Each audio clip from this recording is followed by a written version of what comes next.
चल हो जा शुरू।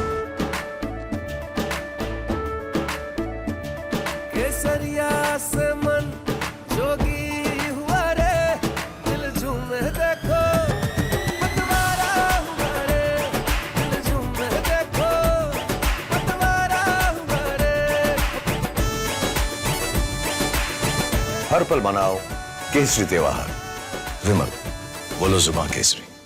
And breaking news coming in after Delhi LG Viray Kumar Saxena granted sanction to prosecute author Arundhati Roy under stringent UAPA for her alleged provocative speech at an event in 2010. BJP leader Tejinder Bagga claims that Arundhati Roy has made similar statements in 2011 as well. He further claims that he was jailed for confronting Arundhati over the same time.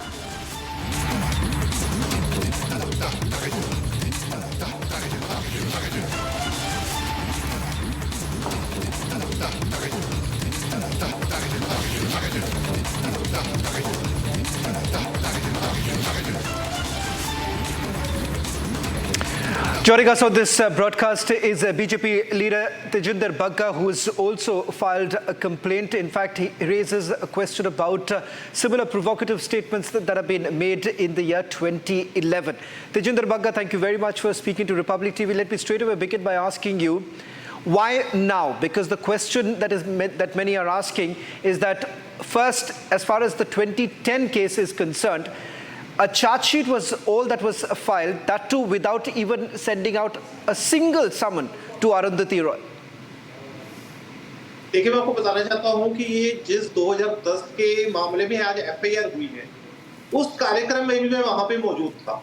जो मैंने तस्वीर डाली है ये 2011 की है। जो 2010 की जिस केस पे एफआईआर हुई है, ये एलटीजी ऑडिटोरियम में मंडी हाउस के पास ये कार्यक्रम हो रहा था, जिसमें सैयद अली शाह गिलानी जो ये नारे लगाता था कि पाकिस्तान को कश्मीर दे देना चाहिए, जिसमें खालिस्तानी टेररिस्ट और इस तरीके के जो जितने भी जो लोग हैं जो सेपरेटिस्ट मूवमेंट देश में चलाते हैं, चाहे वो नॉर्थ ईस्ट के हो, नागालैंड के हो, खालिस्तान के हो, इन सब लोगों को बुलाया गया था और कार्यक्रम का नाम था आजादी द ओनली वे।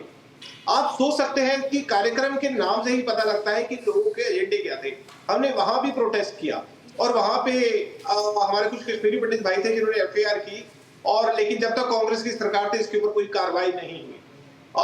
उसके बाद जो वो लोग हैं, एक वकील के द्वारा, विकास मनोहरा वकील थे, उनके द्वारा कोर्ट में गए और कोर्ट के अंदर जाके वो एफआईआर हुई। अब मैं बताना चाहता हूँ, जब 2011 में ये कार्यक्रम हुआ, ये था इंडियन हेरिटेज सेंटर के अंदर।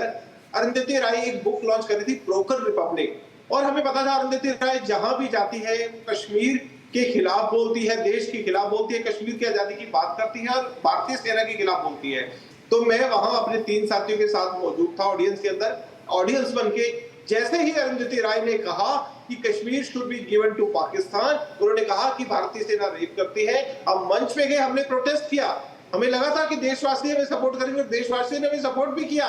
लेकिन हैरानी की बात है, जो एफआईआर उस समय अरुंधति राय के खिलाफ होनी चाहिए थी, मेरे और मेरे साथियों के खिलाफ एफआईआर दर्ज की गई और पूरी रात हम लोग लॉकअप के अंदर, हमें जेल के अंदर रखा गया। उसके बाद हमें अगले दिन कोर्ट ने जमानत दी। बट बग्गा जी, एग्जैक्टली बताइए उस इंसिडेंट पे क्या हुआ था? Of course the picture is very strong and this is also reflective of the fact that she has been a repeat offender. The political mindset during the UP and during the NDA, that is so clear with what is happening today and with what happened with you in 2012. Explain to us in detail what had happened from the time that this picture was captured. देखिए, सबसे पहले 2010 की घटना मैंने आपको बता दी, Indian heritage centre वाली, जिसके ऊपर एफआईआर हुई। तो हमने उस समय एक मुहिम उठाई कि देखिए, जो लोग कश्मीर के अंदर ये भारत के तोड़ने की बात करते हैं, ठीक है कश्मीर में जो चल रहा है, लेकिन दिल्ली की राजधानी में हम देशभक्त लोग बैठे हैं, हम यहाँ कोई भी इस तरीके का एजेंडा कामयाब नहीं होने देंगे। उस समय हमने देश के जितने भी ये अलगाववादी थे उनको हमने चुनौती दी, अगर आप दिल्ली के अंदर आओगे तो आपको हम ये एजेंडा नहीं करने देंगे। इसलिए जब ये एलटीजी ये वाला जो कार्यक्रम था इंडियन हेरिटेज सेंटर के अंदर, जिसकी मैंने तस्वीर पोस्ट की है 2011 की, हम वहां पे एज अ पब्लिक बैठे हुए थे, ऑडियंस बैठे हुए थे। अगर कोई वो वहां पे देश विरोध की बात नहीं करती तो हम वापस उठ के आ जाते। लेकिन जैसे ही उसने कहा, हम सेकंड रॉ के अंदर बैठे थे, मैं था, मेरे 3 साथी थे और वहां पे पुलिस वगैरह भी थी। तो हम जैसे वहां पे हमने उसने कहा कि हम मंच पे गए, हमने नारे लगाए कि जिस कश्मीर को खून से सींचा वो कश्मीर हमारा है, जहां हुए बलिदान मुखर्जी को कश्मीर हमारा है और भारतीय सेना का अपमान नहीं सहेंगे। हमने वहां पे उनको उस कार्यक्रम को डिस्टर्ब किया।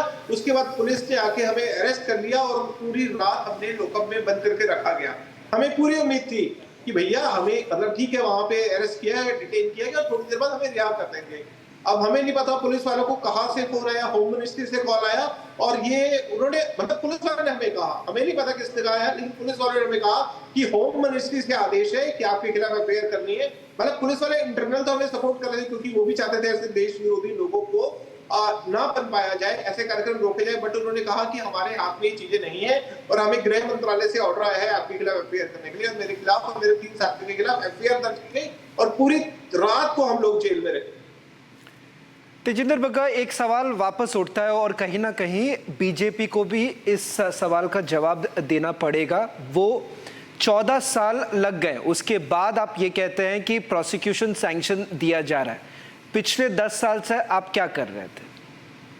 देखिए, मुझे लगता है कि आपको ध्यान होगा कि ये जब भी फाइल जाती है दिल्ली सरकार के पास जाती है। अभी तक अरविंद केजरीवाल ये सारी चीजें देख रहे थे। आपको ध्यान होगा कन्हैया कुमार की भी जो फाइल थी 5 साल 6 साल अरविंद केजरीवाल ने अटका के रखी।